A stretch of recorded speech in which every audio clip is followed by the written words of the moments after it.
சில வாரங்களாக நாம் தொடர்ந்து வாழ்க்கையின் நோக்கத்தின் நிறைவேறுதல் இதை பற்றி நாம் பார்த்து வருகிறோம். அதற்காக கடவுள் நமக்குள்ளே ஆற்றல்களையும் திறமைகளையும் தாளந்துகளையும் கொடுத்திருக்கிறார், வரங்களையும் கொடுத்திருக்கிறார். இதை நாம் கண்டுபிடித்து இதை நாம் அமுல்படுத்த வேண்டும் அப்படின்னு பார்த்துட்டு வரோம். அதில் போன வாரத்துக்கு முந்தின வாரங்களில் 7வது காரியத்தை பார்த்தோம்.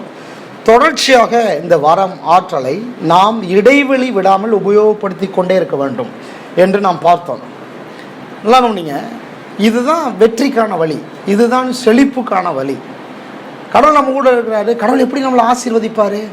கடவுள் வானத்தை பொத்துக்கிட்டுலாம் போடுறது கிடையாது, பூமியை பொத்துக்கிட்டு வர பண்ணுறது கிடையாது. ஏதாவது ஒரு நல்ல காரியம் நம்முடைய வாழ்க்கை நடக்க வேண்டும் என்றால் அந்த நல்ல காரியத்தை நிகழ்த்தக்கூடியவர்களாக கர்த்தர் நம்மளை வச்சிருக்கிறார். நாம தான் நிகழ்த்த வேண்டும். அது ஆட்டோமேட்டிக்காக வராது. அது ஏதோ கடவுளிடத்திலிருந்து வருதுன்றதை நாம் எப்படி புரிஞ்சுக்கணும்னா, கடவுள் நமக்குள்ள இருக்கிற அந்த அசாதாரணமான மனுஷனை வெளியே கொண்டு வருகிறதின் மூலமாக தான் அதை நமக்கு தருகிறார் என்பதை விளங்கி கொள்ள வேண்டும். அதுக்கு ஒரு ஐடியாவை தராரு, ஒரு ஞானத்தை தராரு, ஒரு நபரை போய் பார்க்க வைக்கிறாரு, ஒரு நபரோட பேச வைக்கிறாரு, ஒரு மனுஷ உதவிகளை கடவுள் நமக்கு ஈர்க்க வைக்கிறார். இதெல்லாம் தான் நடக்க முடியும், இப்படி தான் நடக்க முடியும். அப்படி பார்க்க போனால் ஒவ்வொரு குடும்பத்துலேயும் வானத்துலேருந்து பொத்துன்னு போட்டுக்கிட்டு இருந்தாருன்னா அப்புறம் வாடகை வீட்டில் இருக்கிறாரெல்லாம் அப்புறம் சண்டை பெரிய பிரச்சனை ஆயிரும்.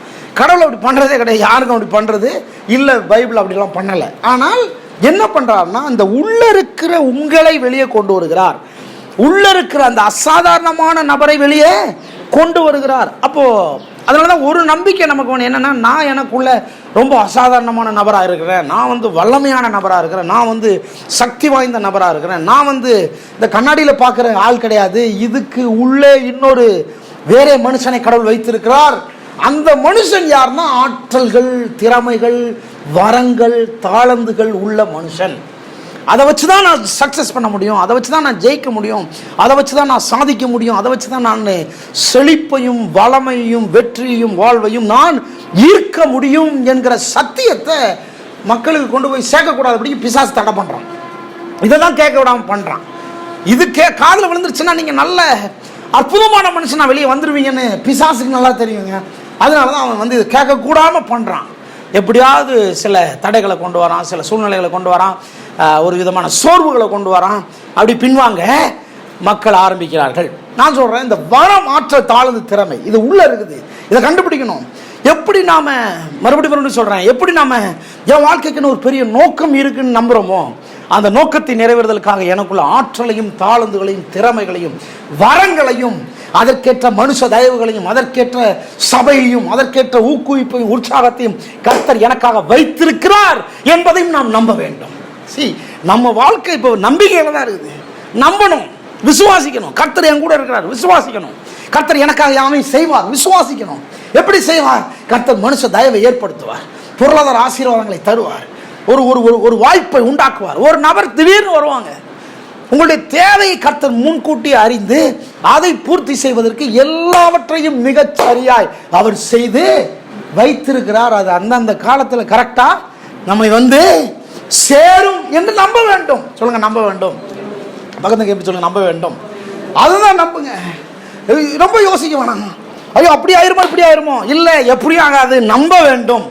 நம்பினீங்கன்னா நடக்க போகுது. கர்த்தர் நீங்கள் ஜெபம் பண்ணதுக்கு அப்புறம் எல்லாத்தையும் ஆயத்தம் பண்ணுறது இல்லைங்க. கர்த்தர் ஆயத்தம் பண்ணி வச்சிருக்கிறாரு, நீங்கள் ஜெபம் பண்ணுங்கன்றாரு. ஆயத்தம் பண்ணி வச்சிருக்கிறாரு. பிள்ளையின் அப்பத்தை எடுத்து நாய் குட்டிகளுக்கு போடுகிறது நல்லதல்லன்றாரு. அப்படின்னா அர்த்தம், பிள்ளைக்கு அப்பம் ரெடியாக இருக்குன்னு அர்த்தம்.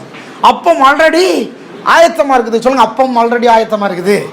சொல்லுங்க, அப்பம் ஆல்ரெடி ஆயத்தமாய் இருக்கிறது. உங்கள் அப்பம் என்னது? உங்கள் அப்பம் என்னது? ஒருவேளை வீடு கட்டுறதா இருக்கலாம். உங்கள் அப்பம் என்னது? ஒருவேளை திருமண காரியமாக இருக்கலாம். நம்முடைய அப்பம் என்னது? ஒருவேளை சபைக்கான இடமாக இருக்கலாம், ஒரு வாகனமாக இருக்கலாம், ஒரு நல்ல ஒரு எதிர்பார்ப்பு. என்னது உங்களுடைய வாழ்க்கையில் உங்களுடைய அப்பம்? கர்த்தர் சொல்ல, என் பிள்ளைக்கு அப்பம் ரெடியாக இருக்குது, நான் ஆயத்தம் பண்ணி வச்சிருக்கிறேன். கல்வாரி சிலுவையில் எல்லாவற்றையும் அவர் ஆயத்தம் பண்ணி முடித்து வைத்திருக்கிறார். இப்போ நான் என்ன செய்யணும்? அவர் எனக்கு தேவைப்படும் போது சரியாய் கொண்டு சேர்ப்பார் என்று நான் நம்ப வேண்டும். அவ்வளோதான். எப்படி வரும், ஏது வரும் எனக்கு தெரியாது. கர்த்தர் கொண்டு சேர்ப்பார், கர்த்தர் கொண்டு இணைப்பார், கர்த்தர் கொண்டு கொடுக்க வைப்பார். கொட்டிட்டு போயிடுவாங்க.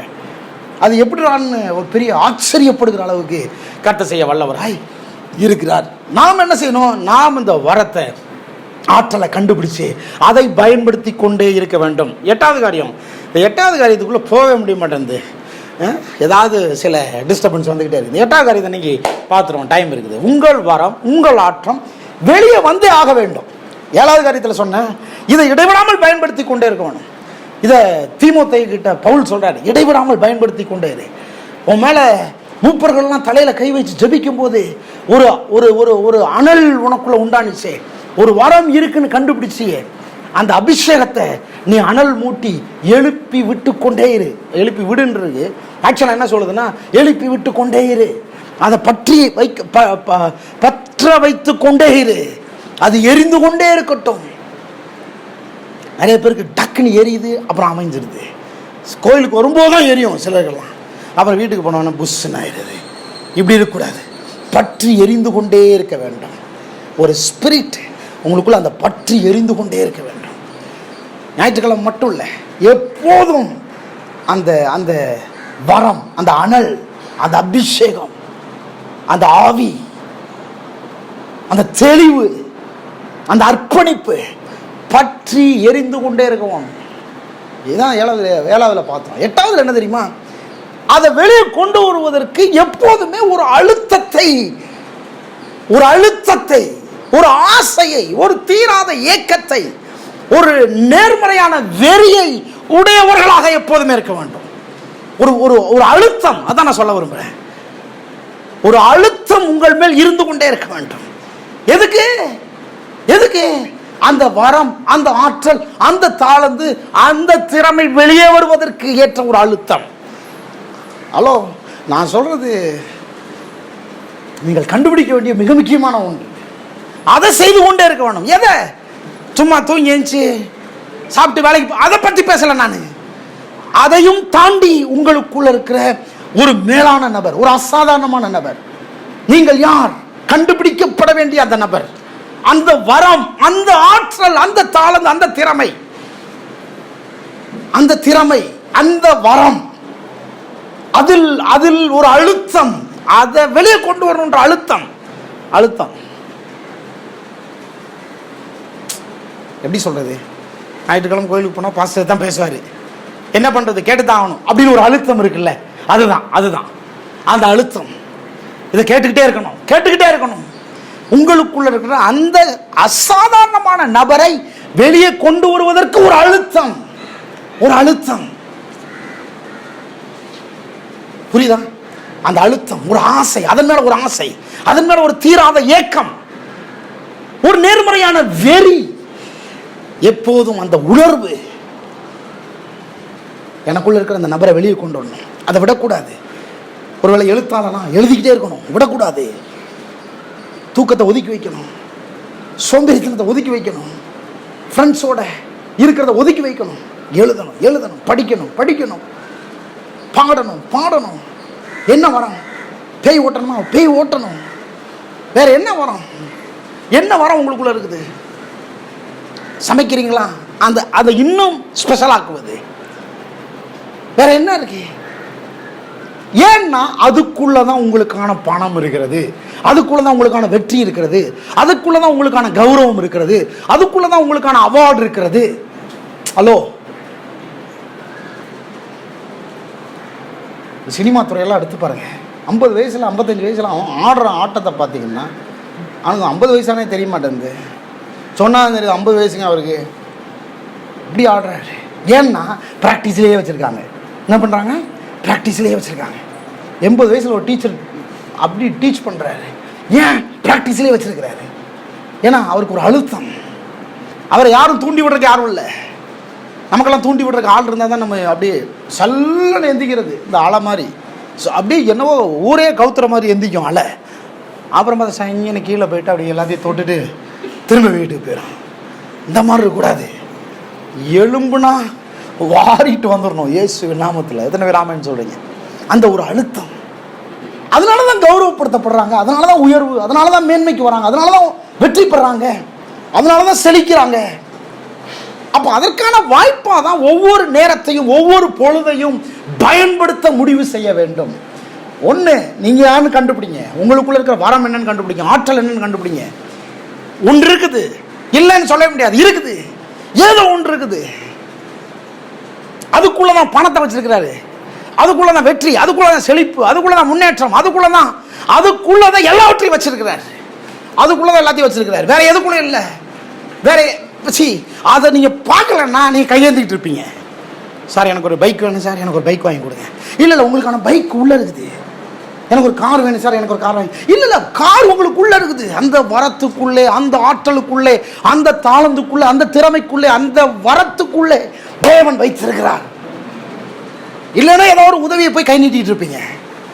உதவிகளுக்காக கை நீட்டி கொண்டிருக்கிறவர்கள் எல்லாருமே கோழைகள் அல்ல, ஏழைகள் அல்ல. அவர்கள் தங்களுக்குள்ள இருக்கிற தரமான அசாதாரணமான நபரை கண்டுபிடிக்காதவர்கள்.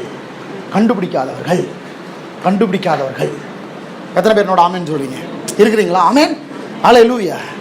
அதை கண்டுபிடிச்சு அதை வெளியே கொண்டு வருவதற்கேற்ற ஒரு அழுத்தத்தை, ஒரு ஆசையை, தீராத ஏக்கத்தை, ஒரு நேர்மறையான வெறியை உடையவர்களாக இருங்கள். சந்திராயன் 2 ஃபெயிலியர் இல்லை, சந்திராயன் 2 ஃபெயிலியர். ஆனால் இப்போ என்ன, சந்திராயன் 3 போயிருக்குது. 3 போயிருக்கா இல்லையா? பல சமயங்களில் நம்முடைய தோல்வியிலேயே நாம் தேங்கி விடுகிறோம். அதனால தான் 3 உருவாக்க மாட்டேன்றோம். ஆமாவா இல்லையா? தோல்வியிலேயே தேங்கிடும். ஒரு பூனை கதை சொல்லணும்ல, ஞாபகம் இருக்கா? ஜன்னலேருந்து ஒரு பூனை எட்டி பார்த்து தோசைக்கல்லில் இருந்துச்சு. தோசைக்கல்லை தாண்டி தான் பால் இருந்துச்சு. ஃபஸ்ட்டு முதல் முறை கரெக்டாக ஜன்னலேருந்து தோசைக்கல் மேலே உட்காந்துச்சு பிரதர். உட்காந்ததில் சூடு. அப்போ தான் தோசை சுட்டு வச்சுருந்துருக்காங்க. சூடு டக்குன்னு ரிட்டன் போயிடுச்சு.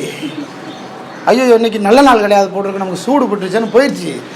ரிட்டன் வந்துச்சு. அடுத்த நாள் ஜன்னல்கிட்ட உட்காந்து பார்க்குது, தோசைக்கல் சேம் அதே மாதிரி இருக்குது. அதுக்கடுத்து பால் இருக்குது. சார் முயற்சியே எடுக்கலை, திரும்பி போயிட்டாரு. ஏன்னு சொன்னால் நம்ம ஏற்கனவே சூடுபட்டு தோல்வி அடைஞ்சிருக்கிறோம். அதனால் இன்னைக்கும் நம்ம போக முடியாதுன்னு போயிடுச்சு பிரதர். ஆனால் நடந்தது என்ன தெரியுமா? அன்னைக்கு தோசை சுடலை, கல் சூடா இல்லை. நம்ம பல சமயங்களில் தோல்வி அடைந்ததினாலே முயற்சி எடுக்காமல் இருக்கிறோம். ஆமென். சந்திராயன் 2 தோல்வி. ஆனால் சந்திராயன் 3 அவங்க என்ன செஞ்சாங்க? உருவாக்கினார்கள். எத்தனை கோடி தெரியுமா? செலவுன்றது சரியான செலவு கிடையாது. ஒரு ராக்கெட் அனுப்புறதுன்றது ஏதோ நம்ம இந்த பேப்பரில் செஞ்சு அனுப்புகிறோம், அது இல்லை. ராக்கெட் எத்தனை கோடி, எத்தனை லீகல் இது பண்ணணும், அட்வைஸ் வாங்கணும். ஒன்று, நாம் ஏற்கனவே அடைந்த தோல்வியிலேயே தேங்கி விடுகிறோம், அடுத்து முயற்சி எடுக்க மாட்டேன்றோம். அப்படி இல்லைன்னா ஏற்கனவே பெற்ற வெற்றியிலே தேங்கி விடுகிறோம், அடுத்து முயற்சி எடுக்க மாட்டேன்றோம். பேச்செல்லாம் என்னது? அடே அன்னைக்கு எவ்வளோ சக்ஸஸ் பண்ண தெரியுமா பிரதர்? அன்னைக்கு பண்ணீங்க, இன்னைக்கு என்ன பண்ணுறீங்க? நான் ஒரு ஊழியத்துக்கு போயிருந்தப்போ, ஊழியத்தை ஆரம்பித்த நாட்களில் ஒரு வீட்டுக்கு போயிருந்தப்போ ட்ராக்ஸ் கொடுத்துட்டு போயிருந்தோம். நானும் இன்னொரு சகோதரனும் போயிட்டு இருக்கும்போது ஒரு வீட்டுக்குள்ளே போகிறோம். பெரிய வீடு. வீட்டுக்குள்ளே போகிறேன், நாயெல்லாம் கட்டி கிடக்குது, குப்பை மேடாக இருக்குது. அதில் ஒருத்தர் உட்காந்துருக்கிறாரு. நான் போய் இப்படி பாஸ்டருங்க ஊழியம் செஞ்சுட்ருக்கிறேன், நீங்கள் யார் என்னன்னு கேட்டால் அவர் சொல்கிறாரு, நான் ஒரு காலத்தில் எத்தனை பேய்களை ஓட்டினேன் தெரியுமா?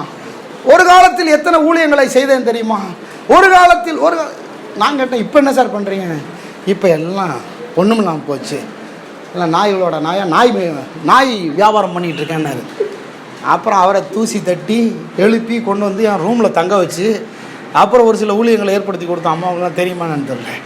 ஒரு சில ஊழியங்களை ஏற்படுத்தி கொடுத்தோம். இன்றைக்கி ஒரு இடத்துல ஊழியக்காரராக இருக்கிறாரு. நாம் ஒரு காலத்தில் நாங்கள் எப்படி தெரியுமா பிரதர்? நீங்கள் எப்படியா இருந்தா என்ன, இப்போ என்ன பண்ணுறீங்க சார்? ஏன்னா நாம் ஏன் இப்போ அதே ஆளா இல்லை, அதை விட டபுள் மடங்காக இல்லை. ஏன்னா ஒன்று, கடந்த காலத்தில் அடைந்த தோல்வியில் தேங்கி விட்டோம், அல்லது கடந்த காலத்தில் பெற்ற வெற்றியிலே தேங்கி விட்டோம். அதனால தான் முன்னேற மாட்டேன்றோம். அல்லேலூயா. எத்தனை பேர் ஆமென் சொல்றீங்க? அப்ப நான் சொல்றேன், எப்பொழுதும் ஒவ்வொரு நேரத்தையும் ஒவ்வொரு பொழுதையும் எப்படி பயன்படுத்த முடிவு செய்யணும்? அந்த அழுத்தம், அந்த ஆசை, அதை விடக்கூடாது. நான் அப்படிப்பட்ட ஆள், நான் பேசணும், நான் பாடணும், நான் நடக்கணும், நான் செயல்படணும், நான் அதை வெளியே கொண்டு வரணும், நான் அதற்காகவே படைக்கப்பட்டிருக்கிறேன்ற ஒரு அற்புதமான சிந்தை, அற்புதமான அழுத்தம் நமக்குள்ளே இருந்து கொண்டே இருக்க வேண்டும். அதுக்குள்ளே தான் கர்த்தர் எல்லாத்தையும் வச்சிருக்கிறாரு. பணத்தை, செழிப்பை, செல்வத்தை எல்லாத்தையும் அதுக்குள்ளே தான் வச்சிருக்கிறாரு. வேற எங்கேயும் கை நீட்டிகிட்டு இருக்க வேண்டிய அவசியம் கிடையாது. நீங்கள் உங்களுக்குள்ள இருக்கிற அந்த நபரை கண்டுபிடித்து வெளியே கொண்டு வருவதற்கு நீங்கள் முயற்சி எடுக்க வேண்டும். இன்னும் கண்டுபிடிக்கலன்னா கஷ்டம். நீ எப்போ கண்டுபிடிக்கிறது? இல்லை, இப்போவே கண்டுபிடிக்கணும். கண்டுபிடிச்சாலும் பயன்படுத்திக்கிட்டே இருக்கணும். விட்டுறக்கூடாது, டச் விட்டுறக்கூடாது. சொல்லுங்க, டச் விட்டுறக்கூடாது. போன வாரம் சொல்லலாம், டச் விட்டுறக்கூடாது. சொல்லுங்க, டச் விட்டுறக்கூடாது. ஆமாம், டச்சிலேயே இருக்கணும். அந்த வரத்தின் டச்சிலேயே இருக்கணும். அந்த ஆற்றலின் டச்சு, இந்த திறமையின் டச்சு, அதிலேயே இருக்கணும். அதை இப்படி சொல்றேன், எந்த ஒன்றை செய்வதற்கு நீங்கள் மீண்டும் மீண்டும் அழுத்தம் பெறுகிறீர்களோ அதன் மூலமாகவே உங்கள் வாழ்க்கை நோக்கத்தின் நிறைவேறுதல் சாத்தியமாகிறது. எந்த ஒன்றை செய்வதற்கு நீங்கள் மீண்டும் மீண்டும் அழுத்தம் பெறுகிறீர்களோ, அழுத்தம் சொல்ல, ஒரு அழுத்தம். ஆண்டவர்கிட்ட ஜெபம் பண்ண, கை நீட்டி ஜெபம் பண்ணுங்க, ஆண்டவரே என் மேல ஒரு அழுத்தம் வேண்டும். எத்தனை பேர் ஆமென் சொல்றீங்க? எனக்கு ஒரு அழுத்தம் வேண்டும். என் மேல ஒரு அழுத்தம் கொடுக்கிற நபர் வேண்டும். என் மேல ஒரு அழுத்தம் கொடுக்கிற ஒரு அபிஷேகம் வேண்டும். ஆவியானவர் வேண்டும். ஏன்னா அந்த அழுத்தம் கொடுக்கிற நபரை நாம எப்பவுமே விரும்ப மாட்டேன்றோம். அந்த அழுத்தம் கொடுக்கிற காரியத்தை நம்ம எப்பவுமே ரிஜெக்ட் பண்றோம். அதை விட்டு அவாய்ட் பண்ண பார்க்கிறோம், அதை விட்டு ஓட பார்க்கிறோம். இல்ல, உங்கள் மேல் ஒரு அழுத்தம் கொடுக்கிற ஒரு அபிஷேகம், ஒரு ஆவியானவர் அல்லது ஒரு நபர், ஒரு தலைவன் அல்லது ஏதோ ஒன்று, அதுதான் உங்கள் வாழ்க்கையின் நோக்கத்தின் நிறைவேறுதலுக்கு சாத்தியப்படுத்துகிறது. அதுதான். அதை விட்டு ஓட பார்த்தீங்கன்னா நீங்க ரொம்ப பெரிய தவறு செய்கிறீர்கள். பெரிய தவறு செய்கிறீர்கள். மீண்டும் மீண்டும் எந்த காரியத்தை செய்வதற்கு நீங்கள் அழுத்தம் பெறுகிறீர்களோ அதன் மூலமாக தான் உங்கள் வாழ்க்கை நோக்கத்தின் நிறைவேறுதல் சாத்தியமாகிறது. அழுத்தம் வருதுன்னா நோக்கத்தின் நிறைவேறுதல் சாத்தியம் அறியலாம். அழுத்தமே இல்லை பிரதர், நான் ஃப்ரீ பேர்டு, எனக்கு இந்த மேலே யாருமே இல்லை, எந்த அழுத்தமும் கிடையாது, நான் என் இஷ்டத்துக்கு தெரியுவேன் அப்படின்னா உங்கள் வாழ்க்கை நோக்கத்தின் நிறைவேறுதல் இல்லைன்னு அர்த்தம். ஏதோ திசை மாறி போய்கிட்டு இருக்கிறீங்கன்னு அர்த்தம். அப்படி உங்களை அழுத்துவது உங்கள் வாழ்வின் தனித்துவம், வெளியே வருவதற்கான ஆதாரம். அப்படி உங்களை அழுத்துது பாருங்க, உங்க மேல உள்ள ஒன்று, அதுக்கு பேர் தான் தலைமைத்துவம். உங்களை அழுத்துவதற்கு இடம் கொடுங்கள். உங்களுக்குள்ள ஒரு ஆசையை உருவாக்குவதற்கு இடம் கொடுங்கள். உங்களுக்குள்ள ஒரு ஏக்கத்தை உருவாக்குவதற்கு இடம் கொடுங்கள். அந்த அழுத்தத்தை விட்டு, அந்த ஆசையை விட்டு, அந்த விருப்பத்தை விட்டு, அந்த ஏக்கத்தை விட்டு, அந்த உங்களுக்குள்ள இருக்கிற அசாதாரணமான ஆற்றல், வரம், தாளந்து, திறமை, அது வெளியே வருவதற்கு ஏற்ற அந்த அழுத்தத்தை விட்டு உங்களை ரிலீஸ் பண்ணி கூட்டு போற ஆள் தான் பிசாசுனுடைய நண்பர்களாக இருக்கிறார்கள். அவங்க தான் உங்களுக்கு டேஞ்சர். அதை விட்டு வெளியே கொண்டு வர பார்க்குறாங்க. அப்படின்னா என்ன அர்த்தம் தெரியுமா? அதை விட்டு வெளியே கொண்டு வராங்கன்னா உங்களுடைய ஆசீர்வாதம், உங்களுடைய செழிப்பு, உங்களுடைய வெற்றி, உங்களுடைய வாழ்க்கையினுடைய நோக்கத்தின் நிறைவேறுதலை விட்டு வெளியே இழுத்துட்டு போறாங்க. டேஞ்சர். அது மிகப்பெரிய ஆபத்தாக தான். ஆகவே தான் நான் இப்படி சொல்றேன், திரும்ப திரும்ப ஒவ்வொரு முறையும் அந்த இடத்திலேயே அதை கொண்டே நீங்கள் சந்தித்துக் கொண்டிருக்கிற எந்த சூழ்நிலைகளுக்கும் சவால்களுக்கும் தீர்வை காண முயற்சி எடுங்கள். தீர்வை காண முயற்சி எடுங்கள். தீர்வு எல்லாம் சொல்ல, தீர்வு, பதில், இதெல்லாம் எங்க காண முயற்சி எடுக்க வேண்டும்? திரும்ப திரும்ப ஒவ்வொரு முறையும் அந்த இடத்திலேயே முயற்சி. எந்த இடத்துல? அந்த ஆற்றலை கொண்டே, அந்த வரத்தை கொண்டே, அந்த தீர்வை, அந்த அந்த அந்த அந்த ஆற்றல், வரம், அந்த தாளந்தை கொண்டே நீங்கள் உங்கள் சூழ்நிலைக்கு தீர்வை காண முயற்சி எடுக்க வேண்டும். அதை வச்சே முயற்சி எடுக்கணும். இப்போ எக்ஸாம்பிளுக்கு பணம் இல்லை, பணம் இல்லைன்னா ஒன்று டக்குன்னு கை நீட்ட முயற்சி எடுக்கக்கூடாது. பணம் இல்லைன்னா ஒன்று எனக்குள்ள இருக்கிற அந்த ஆற்றலை வெளியே கொண்டு வந்து அதை பணமாக்க முயற்சி எடுக்க வேண்டும்.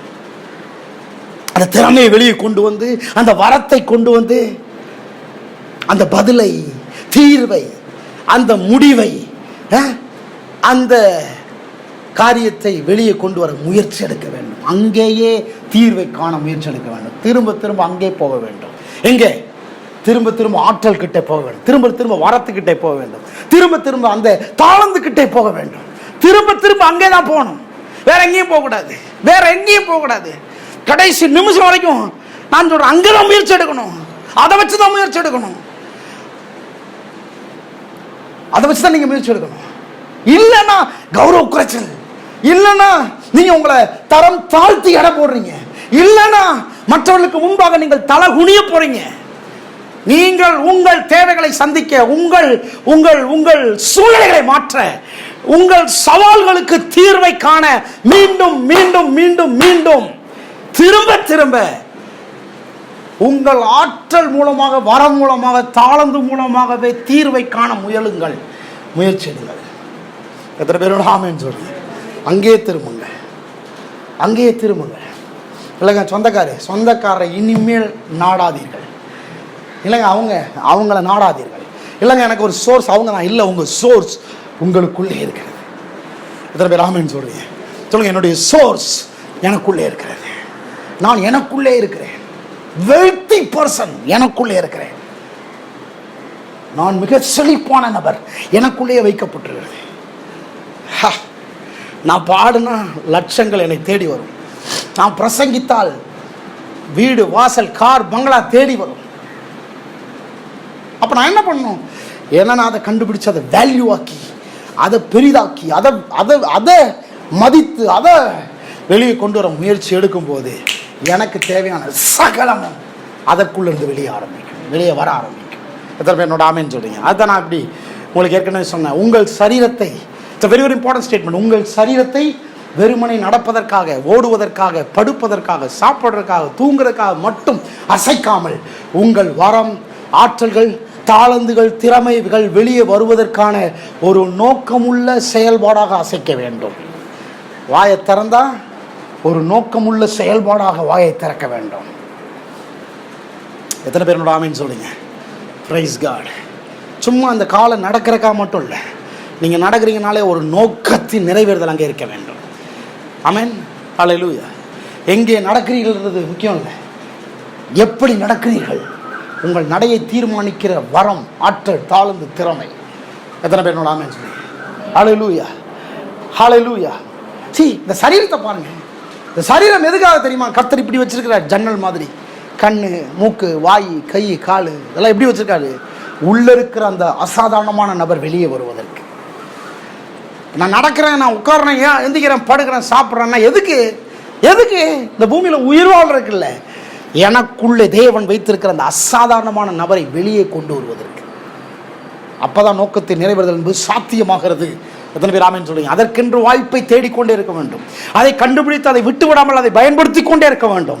அப்பொழுதுதான் நீங்கள் உங்கள் வாழ்க்கை நோக்கம் இந்த கோளில் பரிபூர்ணமாய் முழுமை அடைந்திருக்கும். எத்தனை பேர் ஆமென் சொல்றீங்க? ஹல்லேலூயா. இதை உள்வாங்கிக்கிங்க. இதை குறித்து சிந்திச்சு பாருங்க, இதை குறித்து யோசித்து பாருங்க. இது உடனே டக்குன்னு நடக்கிற விஷயம் கிடையாது, உண்மைதான். ஆனால் இதை விட்டுறக்கூடாது. இதுதான் மேஜர், இதுதான் மேட்டர். இதுக்காக தான் நான் இந்த பூமியில் இருக்கிறேன். நான் விசுவாசிக்கிறேன், இங்கே இருக்கிற ஒவ்வொரு நபரும் அசாதாரணமான நபர்கள், அசாதாரணமான காரியங்களை செய்யும்படியாக கர்த்தர் உங்களை அழைத்திருக்கிறார். உங்கள் மேலே ஒரு அபிஷேகம் இருக்குது, உங்கள் மேலே ஒரு வரம் இருக்கிறது, உங்களுக்குள்ளே ஒரு பெரிய அசாதாரணமான காரியங்களை கர்த்தர் வைத்திருக்கார். நீங்கள் நினைக்கிற ஆள் கிடையாது, நீங்கள் கண்ணாடியில் பார்த்துருக்கிற ஆள் கிடையாது. நீங்கள் மற்றவர்கள் சொல்கிறாங்களே அதெல்லாம் நீங்கள் யாரோ, நீங்கள் யார் என்று உங்களுக்கு தெரியாது. ஒரு அற்புதமான நபர், ஒரு பரிபூர்ணமான நபர், ஒரு முழுமையான நபர், ஒரு கிறிஸ்துவுக்குள் நீங்கள் பிரம்மாண்டமான நபர். ஓ பிரைஸ் காட், பிரம்மாண்டமான நபர். நீங்க ஒரு மாட்டு தொழுவத்தில் பிறந்த பையன் இயேசு, அவருக்குள்ள உலக ரட்சகர் அவருக்குள்ள இருந்தார். செத்து போனவனை உயிரோடு எழுப்புகிறவர் உள்ள இருந்தார். யோசித்து பாருங்க. எக்ஸாம்பிளுக்கு குஷ்டரோகத்தை சுஸ்தம் பண்ணுகிற அசாதாரணமான ஆற்றல் உள்ள இருந்துச்சு. நான் சொல்றேன், நீங்கள் நினைத்து கொண்டிருக்கிறதை விட நீங்கள் மேலானவர்கள். நீங்கள் உங்களை குறித்து புரிந்து வைத்திருக்கிறதை விட நீங்கள் மேலானவர்கள். உங்களை பற்றி நீங்கள் இன்னும் கண்டுபிடிக்கவில்லை. நீங்கள் புத்திக்கு அப்பாற்பட்டவர்கள், நீங்கள் எதிர்பார்ப்புக்கு அப்பாற்பட்டவர்கள். ஹலோ, நான் சொல்றது உங்களுடைய இனம், நிறம், ஜாதி, உங்களுடைய பின்னணி, இதை வச்சு உங்களை எடை போட முடியாது. நீங்கள் குரங்கிலிருந்து வந்தவர்கள் அல்ல. இதையும் சொல்லிட்டு போகிறேன். இன்னும் சொல்கிறாங்க, அதுதான் நான் நம்புறேன்றார் ஒருத்தர் டாக்டர். ஆமாம், அது அந்த பரிமாற்றம் தான். இப்படி குரங்கு இல்லைங்க, நான் பக்கத்துக்கு எப்படி சொன்னேன், நான் குரங்கு கிடையாது. ரொம்ப சீரியஸாக சொல்கிறேன். ஏதாவது சொல்லிடணும், இனிமேல் நான் குரங்குன்னு சொல்லாதீங்க. பாருங்கள், நான் வேற ஆளாக இருக்கேன். ஓ லார்ட், நீங்கள் நினச்சிட்டு இருக்கிறத விட நீங்கள் மேலானவர்கள். உங்களை குறித்து உங்கள் டீச்சர் சொல்கிறத விட நீங்கள் மேலானவர்கள். நீங்கள் கண்ணாடியில் பார்க்குற நபர் அல்ல, நீங்கள் வேறே ஒரு நபர் உள்ளே இருக்கிறார். இது இன்னைக்கு உங்கள் உள்ளத்தில் பதிவிடுகிறேன். ஒரு நாள் வரும், இந்த செய்தி உங்கள் வாழ்க்கையை மாற்றி இருக்கும். நான் சொல்கிறேன், இந்த செய்தி உங்கள் வாழ்க்கையை மாற்றி இருக்கும். இந்த செய்தி உங்களை அப்படியே கொண்டு போகும், உங்களை தூங்க விடாது.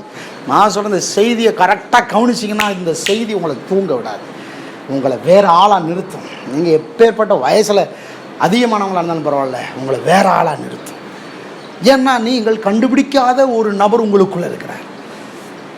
நான் ஆண்டவரை பற்றி சொல்ல, ஆண்டவரை போலவே நீங்கள் உங்களுக்குள்ளே அசாதாரணமான ஆற்றல் உள்ளவர்களாக இருக்கிறீர்கள். அதை ரிலீஸ் பண்ணுறதுக்கு தான் அந்த வாய், அதை ரிலீஸ் பண்ணுறதுக்கு தான் அந்த கண், அதை ரிலீஸ் பண்ணுறதுக்கு தான் அந்த கை.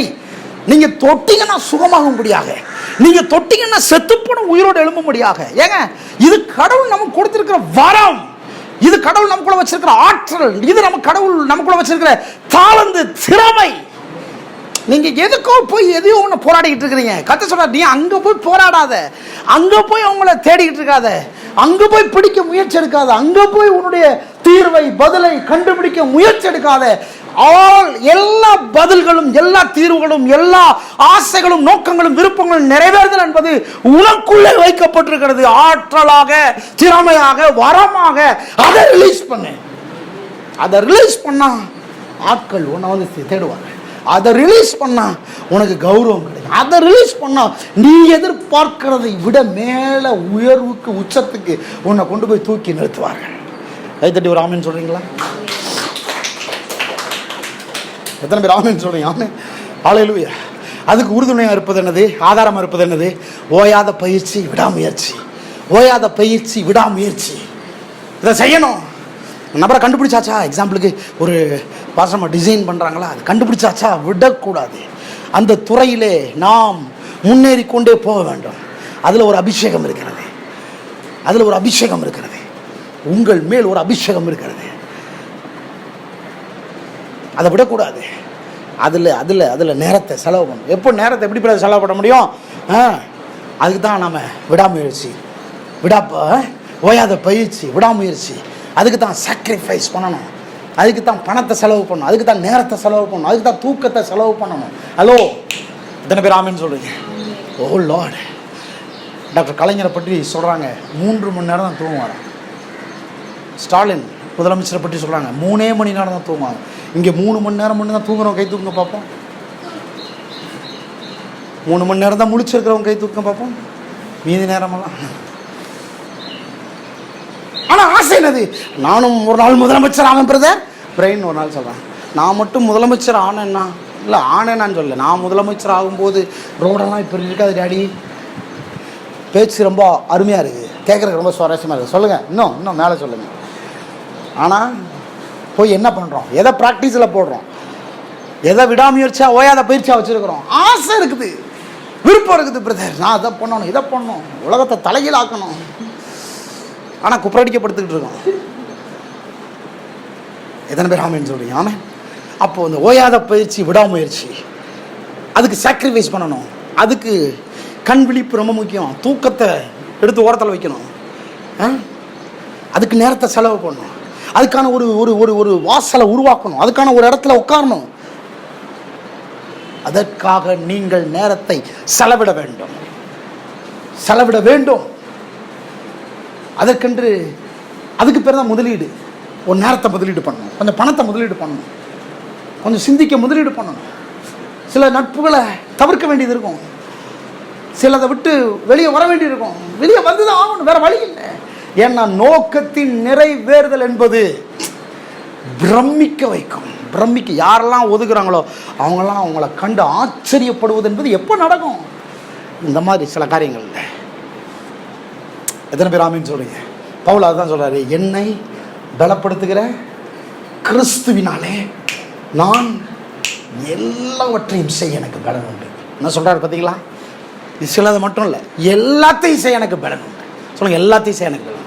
சொல்லுங்க, எல்லாத்தையும் செய்ய. சொல்லுங்க, எல்லாத்தையும் செய்ய எனக்கு. சொல்லுங்க, எல்லாத்தையும் செய்ய முடியும். எனக்கு இது வராதுன்னு சொல்லவே முடியாது. எனக்கு எல்லாத்தையும் செய்ய முடியும், எல்லாத்தையும் செய்ய முடியும். பக்கத்துக்கு எப்படி சொல்லுங்க? எல்லாத்தையும் நீங்கள் செய்ய முடியும், எல்லாத்தையும் செய்ய முடியும். அதுக்கேற்ற அபிஷேகம் உங்கள் மேல் இருக்குது, அதுக்கேற்ற ஆற்றல் உங்கள் மேல் இருக்குது, அதுக்கேற்ற திறமை உங்கள் மேல் இருக்குது. எல்லாவற்றையும் செய்ய முடியும். அதுக்கேற்ற ஞானம் உங்களுக்குள்ள இருக்குது, அதற்கேற்ற பலன் உங்களுக்குள்ள இருக்குது, அதற்கேற்ற சகலவற்றையும் கர்த்தர் உங்களுக்குள்ள ஒவ்வொரு பார்ட்டாக வடிவமைத்திருக்கிறார். எல்லாவற்றையும் செய்ய உங்களுக்கு பலன் உண்டு. உங்களுக்கு பலத்தை கொடுக்க கிறிஸ்து உங்களுக்குள்ள இருக்கிறார், ஆவியான உங்களுக்குள்ள இருக்கிறார், அபிஷேகம் உங்களுக்குள்ள இருக்குது. உங்களால் வெளியே வர முடியும்னு தான் கர்த்தர் இந்த சபைக்கு உங்களை கர்த்தர் கொண்டு வந்திருக்கிறார். அது மட்டும் இல்லை, பிலிப்பியர் 4ஆம் அதிகாரம் திருப்புங்க, டக்குன்னு பிலிப்பியர் 4ஆம் அதிகாரத்தை திருப்புங்க. பிலிப்பியர் 4ஆம் அதிகாரத்தில் பவுல் சொல்கிறார் பாருங்க, அங்கே தான் சொல்கிறார் இந்த வசனத்தை. 4ஆம் அதிகாரம் முழுசும் நீங்கள் வாசித்தீங்கன்னா,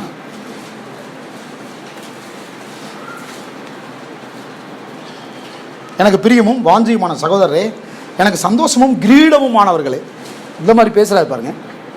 பிரியமானவர்களே, இந்தபடியே கர்த்தருக்குள் நிலைத்திருங்கள். கர்த்தருக்குள் ஒரே சிந்தையாக இருக்க ஏயோதியாளுக்கும் சிந்திக்கையாளுக்கும் புத்தி சொல்லுகிறேன். இதெல்லாம் சபைக்கு எழுதுகிறார். பிலிப்பு சபைக்கு அப்போஸ்தலன் பவுல் எழுதும்போது இப்படி எழுதுறாரு. அன்றியும் என் உத்தம கூட்டாளியே, அவர்களுக்கு உதவியாக இருக்கும்படி உன்னையும் வேண்டிக் கொள்கிறேன். அவர்கள் கிளேமெந்தோடும் மற்ற என் உடன் வேலையாட்களோடும் கூட சுவிசேஷ விஷயத்தில் என்னோட கூட மிகவும் பிரயாசப்பட்டார்கள். சொல்றாரு, மிகவும் பிரயாசப்படுறாங்க. நீங்களாம் எனக்கு கிரீடமானவர்கள் அப்படின்னா என்ன அர்த்தம் தெரியுமா? அவர் கண்டுபிடிக்கிறார். ஒவ்வொருத்தருக்குள்ளேயும் அந்த வரம் இருக்கு. அந்த வேலை செய்கிற வரம், அந்த ஊழியம் செய்கிற வரம், சுவிசேஷத்தை அறிவிக்கிற வரம். கர்த்தருக்குள் எப்பொழுதும் சந்தோஷமாயிருங்கள். சந்தோஷமாயிருங்கள் மறுபடியும் சொல்கிறேன், உங்கள் சார்ந்த குணம் எல்லா மனுஷருக்கும் தெரிந்திருப்பதாக கர்த்தர் சமீபமாக இருக்கிறார். நீங்கள் ஒன்றுக்கும் கவலைப்படாதீர்கள். எல்லாவற்றையும் குறித்து உங்கள் விண்ணப்பங்களை ஸ்தோத்திரத்தோட கூடிய ஜெபத்தினாலும் வேண்டுதலாலும் தேவனுக்கு தெரியப்படுத்துங்கள். அப்பொழுது எல்லா புத்திக்கும் மேலான தேவ சமாதானம் உங்கள் இருதயங்களையும் சிந்தனைகளையும் கிறிஸ்து இயேசுக்குள்ளாக காத்துக்கொள்ளும். 8ஆம் வசனம் ரொம்ப முக்கியம். கடைசியாக சகோதரரே, எல்லாம் சேர்ந்து வாசிக்க பாப்பா. 8ஆம் வசனத்தை, உண்மை உள்ளவைகள் எவைகளோ, ஒழுக்கம் உள்ளவைகள் எவைகளோ, நீதி உள்ளவைகள் எவைகளோ, கற்புள்ளவைகள் எவைகளோ, அன்புள்ளவைகள் எவைகளோ, நற்கீர்த்தி உள்ளவைகள் எவைகளோ, புண்ணியம் எதுவோ, புகழ் எதுவோ, அவைகளையே சிந்தித்துக் கொண்டிருங்கள். எதை சிந்தித்துருங்க? இதையே. உண்மை உள்ளவைகள், ஒழுக்கம் உள்ளவைகள், புத்தி உள்ளவைகள், கற்புள்ளவைகள், அன்புள்ளவைகள், புகழ் உள்ளவைகள், நற்கீர்த்தி உள்ளவைகள், இவைகளையே சிந்தித்துக் கொண்டிருங்கள். இவைகளையே எப்பயாவது சிந்திங்கல்ல, இவைகளையே, இதையே விடாம ஓயாம இதையே சிந்தித்துக் கொண்டு. 9ஆம் வசனம், நீங்கள் என்னிடத்தில் கற்றும் அடைந்தும் கேட்டும் கண்டும் இருக்கிறவைகளோ எவைகளோ அவைகளையே செய்யுங்கள். அப்பொழுது சமாதானத்தின் தேவன் உங்களோட. இதையே சிந்திச்சுட்டுருங்க. என்கிட்ட என்னத்தை பார்க்குறீங்களோ அதையே செய்யுங்க. என்ன மாதிரி சொல்கிறாரு, இதையே செஞ்சுட்ருங்க. உண்மை ஒழுக்கம் எதை நான் சிந்திச்சுட்ருக்கிறேன். அவர் சொல்ல, எதை நான் செஞ்சுட்ருக்கேன், இதை நான் செய்கிறேன். உண்மை உள்ளவைகள், ஒழுக்கம் உள்ளவைகள், புண்ணியம், புகழ், நற்கீர்த்தி உள்ளவைகள், அன்புள்ளவைகள், கற்புள்ளவைகள், இதை தான் நான் சிந்தித்து கொண்டிருக்கேன், இதை நான் செய்கிறேன். நீங்கள் இதையே சிந்திச்சுட்ருங்க, நான் செய்கிற மாதிரியே நீங்களும் செய்யுங்க. அப்படி சொல்லிட்டு வரும்போது தான் 4ஆவது இடத்துல சொல்லுவார். 13ஆம் வசனத்தில் 12ஆம் வசனம் பாருங்கள். 11ஆம் வசனம் பாருங்கள். என் குலைச்சலினால் 12 தாழ்ந்திருக்கவும் தெரியும், வாழ்ந்திருக்கவும் எனக்கு தெரியும். என்ன சொல்கிறார் பாருங்க. தாழ்ந்திருக்கும் எனக்கு தெரியும், வாழ்ந்திருக்கும் எனக்கு தெரியும். எவ்விடத்திலும் எல்லாவற்றிலும் திருப்தியாக இருக்கும், பட்னியாக இருக்கும், பரிபூர்ணமடையும், குறைவுபடவும் போதிக்கப்பட்டேன். நான் போதிக்கப்பட்டிருக்கிறது என் வாழ்க்கையை நான் தீர்மானிக்கிறேன். என் வாழ்க்கையை நான் தீர்மானிக்கிறேன். யார் என்னை தாழ்த்த முடியாது, யார் என்னை உயர்த்த முடியாது. வாழ்ந்து இருக்கவும் எனக்கு தெரியும், தாழ்ந்திருக்கவும் எனக்கு தெரியும். பசியில் இருக்கவும் எனக்கு தெரியும், திருப்தியாக இருக்கவும் எனக்கு தெரியும். ரொம்ப ஸ்ட்ராங் கன்விக்ஷன். அப்படி போதிக்கப்பட்டிருக்கிறேன். அப்படி போதிக்கப்பட்டிருக்கேன். சொல்லுங்க, அப்படி போதிக்கப்பட்டிருக்கிறேன். அது சொல்ல, நான் போதிக்கப்பட்டபடியே வாழ்கிறேன். அப்படி சொல்லிட்டு தான் அடுத்த வார்த்தை சொல்கிறாரு, என்னை பலப்படுத்துகிற கிறிஸ்துவினாலே எல்லாவற்றையும் செய்ய எனக்கு பலம். எல்லாத்தையும் செய்ய சொல்லுங்க, எல்லாத்தையும் செய்ய சொல்லுங்க, எல்லாவற்றையும் செய்ய முடியும். ஒன்று கூட. அப்போ வாழ்க்கை என்பது சூழ்நிலை நகர்த்திட்டு போகிற மாதிரி நான் நகர்ந்து போக மாட்டேன். சூழ்நிலையை நிறுத்தி என் வாழ்க்கையை நான் எப்படி வாழ வேண்டும் தீர்மானிப்பேன். வாழ்க்கை என்பது சூழ்நிலையின் கையில் இல்லை, வாழ்க்கை என்பது என் தீர்மானத்தின் கையில். வாழ்க்கை என்பது அது போகிற பக்கம் நான் போகிறதில்லை. இல்லை பிரதர், அது போகிற பக்கம் போனாலே அது கொண்டு போய் சேர்த்தணும். அது எங்கே சேர்க்கணுமோ அது சேர்த்துறோம். அது போகிற பக்கம் நான் போகிறதில்லை. நான் போக வேணும் என்று தேவன் எனக்கு என்ன தீர்மானித்திருக்கிறாரோ அந்த பக்கம் வாழ்க்கை என்னோடு வர வேண்டும். இருக்கிறீங்களா? ஆமென். வாழ்க்கை என் கூட வர வேண்டும். கப்பல் இருக்குது, கடலில் செலுத்தியாச்சு. செலுத்ததுக்கப்புறம் காற்று எங்கே அடிக்குதோ பிரதர், அப்படியே கொண்டு போய் சேர்க்கட்டும். அப்படியே போகுது? இல்லை. வசனம் சொல்லுது, தான் போகும் இடம் என்னவோ அதற்கு நேராக அந்த மாலுமி தன்னுடைய கப்பலை சிறிய சுக்கானாலே திருப்புகிறான். சின்ன சுக்கானை வச்சு திருப்புகிறான். சொல்லுங்க, திருப்ப வேண்டும். சத்தமாக சொல்லுங்க, திருப்ப வேண்டும். வாழ்க்கையை தேவனுடைய சித்தத்தின் பிரகாரம் வெற்றிகரமாய் முடிப்பதற்கு திருப்ப வேண்டும். ஆட்டோமேட்டிக் கிடையாது, ஆட்டோமேட்டிக்காக போகாது. கப்பலை ஏற்றி விட்டால் கடலில் ஆட்டோமேட்டிக்காக போகணுன்னு விட்டிங்கன்னா காரை போய் சேர முடியாது, நடுக்கடலில் மாட்டிக்குவீங்க, அழிந்து போவீர்கள். வாழ்க்கை அது இஷ்டத்துக்கு ஓடக்கூடாது, வாழ்க்கையை திருப்ப வேண்டும். சொல்லுங்கள், திருப்ப வேண்டும். கையை வச்சு சொல்லுங்கள், நான் சொல்கிற மாதிரி திருப்ப வேண்டும். சதம், திருப்ப வேண்டும். ஓ ரீபா லாபா ராபா. வாலிப பிள்ளைகளே, உங்கள் வாழ்க்கை திருப்பப்பட வேண்டும் உங்களால். அதுதான் சொல்றேன், நான் அதற்கென்று போதிக்கப்பட்டிருக்கிறேன். இந்த போதனை உங்கள் வாழ்க்கையை திருப்ப உதவி செய்யும். அப்படியே போகக்கூடாது, அப்படியே ஓடக்கூடாது, அப்படியே கண்டு காணாமல் விடக்கூடாது. வாழ்க்கை திருப்பப்பட வேண்டும். எதுக்கு நேராக திருப்பப்பட வேண்டும்? அந்த நோக்கத்தின் நிறைவேறுதலுக்கு நேராய், உங்கள் ஆற்றல்கள், தாளந்துகள், திறமைகள், வரங்களுக்கு நேராய் திருப்பப்பட வேண்டும். உண்மை உள்ளவைகளுக்கு நேராய், ஒழுக்கம் உள்ளவைகளுக்கு நேராய், கற்புள்ளவைகளுக்கு நேராய், அன்புள்ளவைகளுக்கு நேராய், நற்கீர்த்தி உள்ளவைகள், புகழ், புண்ணியம், இவைகளுக்கு நேராய் உங்கள் வாழ்க்கை திருப்பப்பட வேண்டும். எப்படி திருப்புறது? அப்படிதான் திருப்பம். போதனை கேட்டு கேட்டு கேட்டு தீர்மானங்கள் எடுத்து எடுத்து நான் போதிக்கப்பட்டிருக்கிறேன். சூழ்நிலையின் வாழ்க்கையை தீர்மானிக்க முடியாது, மனிதர்கள் என் வாழ்க்கையை தீர்மானிக்க முடியாது, யாரோ வந்து டக்குனு என் வாழ்க்கையை திசை திருப்பி கூட்டு போக முடியாது. நான் ஒரு தீர்மானத்தில் இருக்கிறேன். நான் எடுத்துக்கொண்ட தீர்மானத்தில் நான் வெற்றி சிறக்க என்னை பலப்படுத்துகிற கிறிஸ்து எனக்குள்ளே இருக்கிறார். நான் எல்லாவற்றையும் செய்ய எனக்கு பலன் உண்டு என்ற வாழ்க்கையை திசை திருப்பி கொண்டு போகிறார். இருக்கிறீங்களா? அப்படிதான் விசுவாச வீரர்கள் தங்கள் வாழ்க்கையை திசை திருப்பி கொண்டு போனாங்க. அதை கண்டு ஒரு அழுத்தத்தை உடையவர்களாக இருந்தால். எபிரேயர் 12ஆம் அதிகாரம் 11ஆம் அதிகாரம் திருப்புங்க. எபிரேயர் 11ஆம் அதிகாரம். இந்த விசுவாச வீரர்கள் பட்டியல் இங்கே வருது பாருங்க. இவங்கெல்லாம் யாரு? வாழ்க்கையை திசை திருப்பி கொண்டு போனவர்கள், ஏதோ ஒன்றை செய்வதற்கென்று ஒரு அழுத்தம் பெற்றவர்கள், நோக்கத்தின் நிறைவேற்றுதலுக்கென்று, அதை நிறைவேற்றி முடிப்பதற்கென்று ஒரு அழுத்தத்தை தங்கள் வாழ்க்கையில் எப்போதும் பெற்றவர்கள். அவங்க தான் இந்த விசுவாச வீரர்கள். 11ஆம் அதிகாரத்தில் எபிரேயர் 11 கடகடன் வாசிக்கணும் பாருங்க. விசுவாசம் என்றால் என்ன? நம்பப்படுகிறதின் உறுதியும் காணப்படாதவைகளின் நிச்சயமா இருக்குது. விசுவாசம் சொல்லுங்க. விசுவாசம் சத்தமா சொல்லுங்க. விசுவாசம் நல்லா உயர்த்தி சொல்லுங்க. விசுவாசம். நம்மளே சொன்னோம் இல்லையா, அதுக்கு என்ன வேணும்? நம்பிக்கை வேணும், விசுவாசம் வேணும். என்ன விசுவாசம்? எனக்குள்ளே அசாதாரணமான நபர் இருக்கிறார், எனக்குள்ளே ஒரு பெரிய மென்மையான ஒரு நபர் வைத்திருக்கிறார் கர்த்தர். நான் எனக்குள்ள பெரிய வரம் பெற்றவனா இருக்கிறேன், ஆற்றல் பெற்றவனா இருக்கிறேன், தாளந்து உள்ளவனா இருக்கிறேன், திறமை உள்ளவனா இருக்கிறேன். நான் வந்து எங்கேயும் போய் கையேந்தி நிற்க மாட்டேன். என்னுடைய பதிலை, என்னுடைய தீர்வை, என்னுடைய சூழ்நிலைகளுக்கான சகல முடிவையும் நான் அங்கேயே தேடுகிறேன், அங்கேயே தேட வேண்டும், தேடுவேன் என்று விசுவாசத்தை நம்பிக்கையும் அதன் மேல வைக்க வேண்டும். இது பைபிள் சொல்லுது. இந்த விசுவாசம், இந்த விசுவாசத்தை கொண்டு எப்படி சாதித்தார்கள்? யார் யார் சாதித்தார்கள்? பைபிள் சொல்றது ஆதாம் முதற்கொண்டு, ஆதி முதற்கொண்டு எல்லாருமே அப்படித்தான் சாதித்தாங்க. 2ஆம் வசனம், 3ஆம் வசனம், 4ஆம் வசனம் பாருங்க. விசுவாசத்தினாலே ஆபேல் காயினுடைய பலியிலும் மேன்மையான பலியை செலுத்தினான். ஆபேல் எப்படி வாழ்ந்தான்? காயின் ஒரு பலியை செலுத்தினான். ஆபேல் கொண்டு போற பலி தேவனால் அங்கீகரிக்கிற பலியா இருந்தது. விசுவாசத்தினாலே ஆமென். வாழ்க்கையை திருப்புறான் பாருங்க. அண்ணன் போற பக்கம் போல, தம்பி ஹலோ, ஊர் போற பக்கம் போல இவன் வாழ்க்கையை திருப்புறான். பிரதர், வாழ்க்கையை திருப்புறான். தேவனுடைய வாழ்க்கை, தேவன் கொடுத்த வாழ்க்கையின் நோக்கத்தை நிறைவேறுவதற்கென்று அவன் தன்னுடைய வாழ்க்கையை திருப்புகிறான். 5ஆம் வசனம், விசுவாசத்தினால ஏனோக்கு மரணத்தை காணாதபடிக்கு எடுத்துக்கொள்ளப்பட்டான். எப்படி? பிரதர், ஊர் உலகத்துல எல்லாம் மறிக்கிறாங்க, ஆனா ஏனோக்கு மரணத்தை காணவில்லை. இது எப்படி சாத்தியம்? எப்படி சாத்தியம்? வாழ்க்கை திருப்பினான். எல்லாம் செத்துக்கிட்டு இருக்கலாம், ஏனோக்கு சாகவில்லை. எல்லாம் செத்துட்டாங்க பிரதர், ஏனோக்கு சாகவில்லை, மரணத்தை காணவில்லை. இன்னைக்கு வரைக்கும் கிட்டத்தட்ட 6000 ஆண்டுகளுக்கு மேலாச்சு, ஏனோக்கு மரிக்கவில்லை. ஏனோக்கு திரும்ப வருவார்னு சொல்றாங்க. பைபிள் சொல்லுது ஏனோக்கு திரும்ப வருவார். எலியா மரிக்கவில்லை, எலியா எடுத்துக்கொள்ளப்பட்டார், எலியா திரும்ப வருவார்.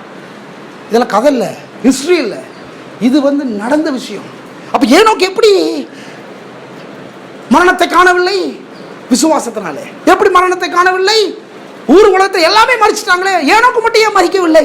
ஏன்னா ஏனோக்கு மரணத்தை காணாதபடிக்கு தன்னுடைய வாழ்க்கையை மரணத்திலிருந்து ஜீவனுக்கு நேராய் திருப்பி கொண்டு போனார். By faith. அதுக்கு என்ன பண்ணார் அவரு?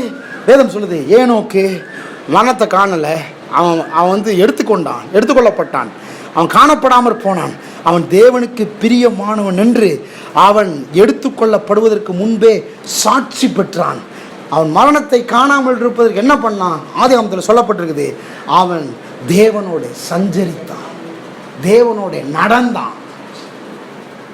அதுதான் அவனுக்குள்ள இருந்த யூனிக்னஸ்.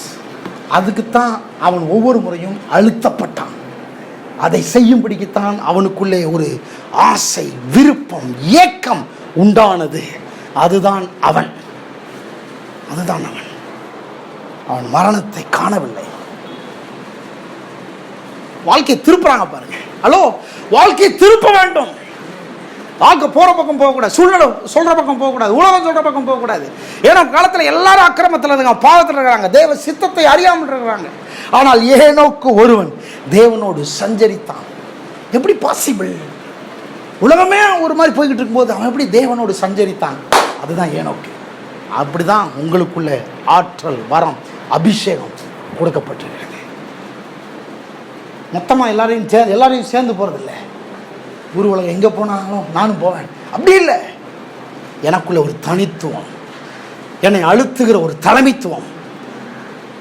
அடுத்த வசனம் பாருங்க, 6வது. விசுவாசம் இல்லாமல் தேவனுக்கு பிரியமா இருப்பது கூடாத காரியம். 7ஆம் வசனம். விசுவாசத்தினாலே நோவா வாழ்க்கையை திருப்புறாரு.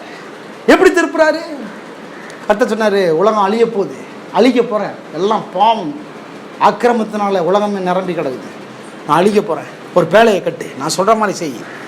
அவன் பாருங்க, தன்னை அப்படியே அர்ப்பணிக்கிறான். அப்படி அர்ப்பணிக்கும் போது வயசான நோவா, விசுவாசத்தினாலே நோவா என்ன பண்ணாரு? குடும்பத்தை ரட்சிப்பதற்காக ஒரு பேழையை உண்டு பண்றார். கடவுளுடைய சித்தப்படி பேழையை உண்டு பண்ணுகிறார். வாழ்க்கை திருப்ப முடியுமா? திருப்பலாம். உங்களுக்குள்ள அந்த எரிகிற அந்த அனல், அந்த அபிஷேகம், அந்த வரம் உங்களை கரெக்டாக உங்கள் வாழ்க்கையின் நோக்கத்தை நிறைவேறுதலுக்கு என்று திசை திருப்பி கொண்டு போகும். ஆவியானுடைய சத்தத்தை கேளுங்க, அபிஷேகம் உள்ள வார்த்தையை கேளுங்க. பவுல் சொல்றாரே, அதற்கென்று நான் போதிக்கப்பட்டேன். இந்த போதனை உங்களை வழி நடத்தும்.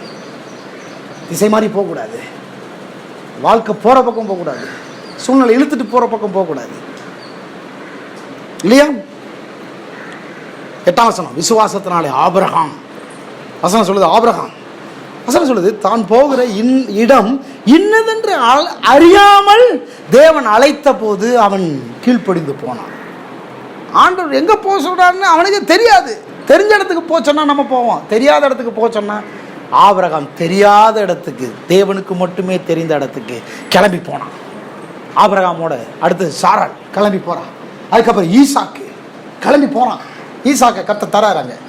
ஈசாக்குடைய வாழ்க்கையை பற்றி சொல்லுது, விசுவாசத்தினாலே ஈசாக்கு, 20ஆம் வசனம். விசுவாசத்தினாலே ஈசாக்கு வருங்காரியங்களை குறித்து யாக்கோபையும் ஏசாவையும் ஆசீர்வதித்தான். ஈசாக்குடைய பிள்ளைகள் தான் யாக்கோபு, ஏசா. யாக்கோபுல இருந்து பிறந்துதான் 12 கோத்திரங்கள். வாசித்துக்கிட்டே போனீங்கன்னா பிள்ளையே இல்லை ஆபிரகாமுக்கு. ஆபிரகாம் சாராளுக்கு பிள்ளை இல்லை. என்ன தலையெழுத்து, பிள்ளை இல்லாமல் வாழ்றதான் தேவ நோக்கம் போல் இருக்கு. இதை பேசக்கூடாது, இதெல்லாம் தேவ சித்தம். தேவனுடைய கனெக்ஷன், தேவனோடு இருக்கிற அந்த உறவு, தேவனுடைய வார்த்தைக்கு கீழ்ப்படிவது என்பது, நான் சொல்றேன், இந்த உலகத்தினுடைய சகல அம்சங்களுக்கும் அப்பாற்பட்டு உங்களுக்கு பிள்ளையை கொடுக்க முடியும். வயசான நாட்கள்ல எத்தனை பேர் ஆமென் சொல்றீங்க? அப்ப தேவனோடு இணைக்கப்பட்டிருப்பது, அல்லது விசுவாசத்தினால இயங்குவது, அல்லது போற போக்கிலேயே போகாம வாழ்க்கையை தேவ சித்தத்தின் நோக்கத்தை நிறைவேறுதல் கேட்டால் போல திருப்புவது என்பது, நான் சொல்றேன், உங்களை இந்த உலகத்தில் மற்றவர்களை விட வித்தியாசமான நபர்களாக வாழ வைக்கும். மற்றவர்கள்லாம் சொல்லுவாங்க, வயசாகி போச்சு, குழந்தை வராது, பிள்ளை கிடைக்காது. கர்த்தர் சொல்லுவார், இல்லை, நான் உனக்கு ஒரு பிள்ளையை கொடுக்குறேன். எது வேண்டும்? ஊரே கௌரவத்தை கெடுக்குது, கர்த்தர் சொல்ல, நான் உன்னை திரும்ப எடுத்து நிறுத்துறேன்றார். நான் சொல்றேன், அப்போ நீங்கள் அந்த அழுத்தத்தை அந்த உங்களுக்குள்ள இருக்கிற அந்த அபிஷேகம், ஆற்றல், தாளந்து, வரம், திறமை கொடுக்கிற அந்த ஆசையை, விருப்பத்தை, அந்த நோக்கத்தின் நிறைவேறுதலை வாஞ்சித்து விசுவாசத்தினாலே தேவனுடைய வார்த்தையில் போதிக்கப்படுகிறது போதையின்படி முயற்சி எடுக்கும் போது, நான் சொல்றேன், ஒரு அசாதாரணமான ஒரு வாழ்க்கை உங்களுக்குள்ளிருந்து வெளிப்படும். சராசரி மனுஷன் போல இருக்க மாட்டீங்க. ஏனோக்கு பாருங்க எக்ஸாம்பிள், சராசரி மனுஷன் செத்துக்கிட்டு இருக்கிறான், ஏனோக்கு எடுத்துக்கொள்ளப்பட்டான். வசனம், ஏனோக்கு காணப்படாமல் போனான்.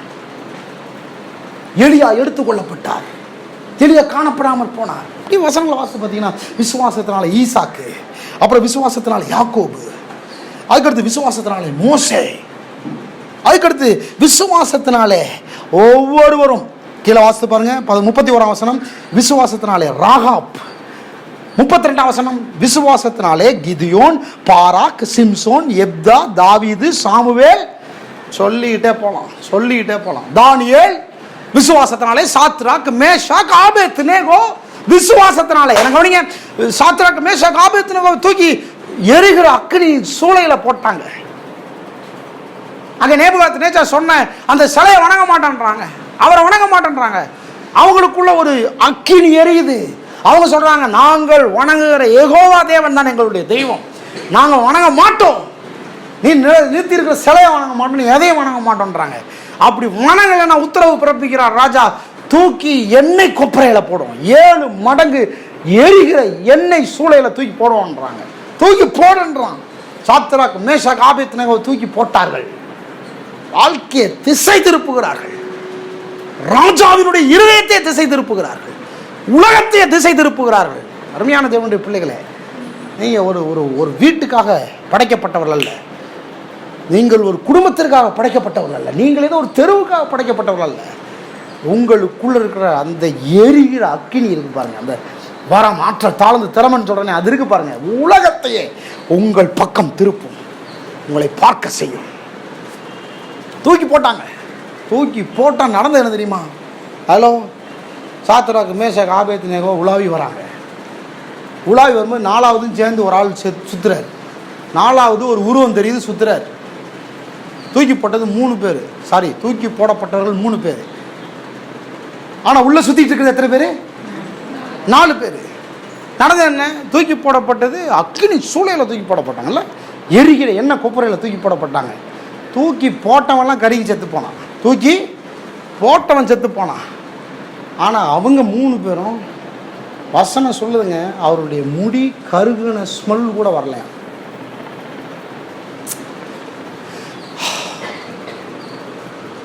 நான் பிரமிக்கத்தக்க கிறிஸ்தவ வாழ்க்கை. ராஜா பார்க்குறாரு, என்னடா நடக்குதுங்க, இதுவரைக்கும் காணாத ஒன்று நடந்து கொண்டிருக்கிறது. நான் சொல்கிறேன், உங்கள் வாழ்க்கையை பார்க்கும்போது உலகமே ஆச்சரியப்படும். அதனால தான் உலகம் போகிற போக்கில் தான் பிரதர் எல்லாம் நடக்கும். அப்படி இல்லை பிரதர், அப்படி நடக்காது. உங்கள் வாழ்க்கையில் நீங்கள் இருக்க வேண்டிய இடத்தில் நீங்கள் கொண்டு வர வேண்டிய நபரை வெளியே கொண்டு வரும்போது உலகம் போகிற போக்கில் எல்லாம் போகாது. இது வேறு மாதிரி போகும், இது வேறு மாதிரி நடக்கும். உங்கள் வாழ்க்கை வேறு மாதிரி ஒரு அடையாளமாய் அற்புதமாய் அது மாறும் என்பதில் எந்த சந்தேகம் இல்லை. இது சொல்லிட்டு 12வது 1 வசனம் பாருங்க. ஆகையால் மேகம் போன்ற இத்தனை திரளான சாட்சிகள். எத்தனை திரளான சாட்சிகள்? 14ஆம் அதிகாரத்தில் வாசித்தமே. விசுவாசத்தினாலே ஆபேல், விசுவாசத்தினாலே ஆபிரகாம், ஈசாக்கு, யாக்கோபு, சாராள், ஈசாக்கு, யாக்கோபு, விசுவாசத்தினாலே மோசே, விசுவாசத்தினாலே தாவீது, கிதியோன், பாராக், எப்தா, விசுவாசத்தினாலே ராகாப். இவங்கெல்லாம் யாரு? மேகம் போன்ற இத்தனை திரளான சாட்சிகள் நம்மை சூழ்ந்து கொண்டிருக்கும் போது நீங்க இந்த பாரமான சுமை, நெருங்கி நிற்கிற பாவம், இதெல்லாம் தள்ளி விட்டு விசுவாசத்தை துவக்குகிறவரும் முடிக்கிறவருமாகிய இயேசுவை நோக்கி நமக்கு நியமிக்கப்பட்டிருக்கிற ஓட்டத்தில் ஓடக்கடவோம். அவங்கெல்லாம் அவங்களுக்கு நியமிக்கப்பட்ட ஓட்டத்தில் அப்படி ஓடினாங்க விசுவாசத்தினாலே. இப்போ நீங்க விசுவாசத்தினாலே நமக்கு நியமிக்கப்பட்டிருக்கிற ஓட்டத்தில் ஓட வேண்டும். இயேசுவை நோக்கி, விசுவாசத்தை துவக்குகிறவரும் முடிக்கிறவரும் ஆகிய அவரை நோக்கி. எத்தனை பேர் இருக்கிறீங்க? அப்போ நான் சொல்கிறேன், அப்போ சாத்தியமா? சாத்தியம். எப்படி வரும்? உங்களை நீங்கள் கண்டுபிடிக்கணும். உள்ள யார் இருக்கிறார்? அசாதாரணமான நபர் இருக்கிறார். உங்கள் அப்பா அம்மா கண்டுபிடிச்ச ஆள் இல்லை நீங்கள், உங்கள் அப்பா அம்மா சொல்கிற ஆள் இல்லை நீங்கள், உலகம் உங்களை பற்றி சொல்லுது அதெல்லாம் நீங்கள், கண்ணாடியில் நீங்கள் பார்க்குறீங்களோ அதெல்லாம் நீங்கள் இமேஜின் பண்ண முடியாத அளவுக்கு ஒரு நபர் உங்களுக்குள்ளே வைக்கப்பட்டிருக்கிறார். நீங்கள் கண்டுபிடிக்காத ஒரு நபர் நாலேஜோடு எடுக்கலை. அப்போ நான் சொல்கிறேன், தரமான முழுய வைக்கும், உலக உங்களுடைய பேரை ஸ்தாபிக்க வைக்கும், உங்கள் பேரை ஊரே சொல்கிற அளவுக்கு வைக்கும். இவரால் தான் நான் நல்லா இருக்கேன், இவரால் தான் நான் நல்லா இருக்கேன், இவர் தான் அப்படின்ற அளவுக்கு உங்கள் பேர் எல்லாருடைய வாயிலும் வரும்படி செய்யும். விசுவாச வீரர்கள் பட்டியலில் யார் யார் வந்தாங்களோ அதில் உங்கள் பேரையும் கர்த்தர் சேர்ப்பார். ஒருத்தர் இருந்தான், குப்பையிலிருந்து அவனை கோபுரத்துக்கு எழுப்பி கொண்டு வந்தேன். ஆடு மாடு மேய்ச்சிக்கிட்டு இருந்தான், ராஜாவாய் மாற்றினார். நான் சொல்கிறேன், கர்த்தர் உங்களுக்குள்ளே வச்சிருக்கிற அந்த அந்த தீ எரியட்டும், அந்த எழுப்புதல் பற்றி கொள்ளட்டும், அந்த அனல் பற்றி எரியட்டும். மேன்மையான நபரை கண்டுபிடிங்க. உள்ள அசாதாரணமான நபர் வைக்கப்பட்டிருக்கிறார். அழுத்தம் வேண்டான்னு ஓடிடாதீங்க, அழுத்தம் வேண்டும். உங்களை அழுத்துவதற்கு அந்த தலைமைத்துவம் வேண்டும். உங்களை அழுத்தி அதை வெளியே கொண்டு வருவதற்கு உங்கள் மேல் அந்த அபிஷேகம் வேண்டும், அந்த ஆவியானவர் வேண்டும். அதுக்கு தான் நீங்கள் நானும் ஒருமனப்பட்டிருக்கிறோம். ஏன் பிரதர்? ஏன்னா அதுக்குள்ளதான் உங்கள் செழிப்பு, அதுக்குள்ளதான் உங்கள் பணம், அதுக்குள்ளதான் உங்கள் மதிப்பு, அதுக்குள்ளதான் உங்கள் கௌரவம், அதுக்குள்ளதான் உங்கள் அழகு, அதுக்குள்ளதான் சகலவற்றையும். இந்த மாதிரி போதனைகள் கிடைக்காதனாலே அவங்களுக்குள்ள இருக்கிற நபர் வெளியே வரல. அப்போ நான் சொல்கிறேன், கண்டுபிடிங்க, அதிலேயே பதிலை தேடுங்க, அதிலேயே தீர்வை தேடுங்க. உங்கள் ஆற்றல், உங்கள் வரம், உங்கள் தாளந்து, உங்கள் எல்லாம் உமக்கே செலுத்துகிறோம். இயேசு நாம் ஜெபிக்கிறோம் நல்ல பிதாவே. ஆமென். கைகளை தட்டி கர்த்தருடைய நாமத்தை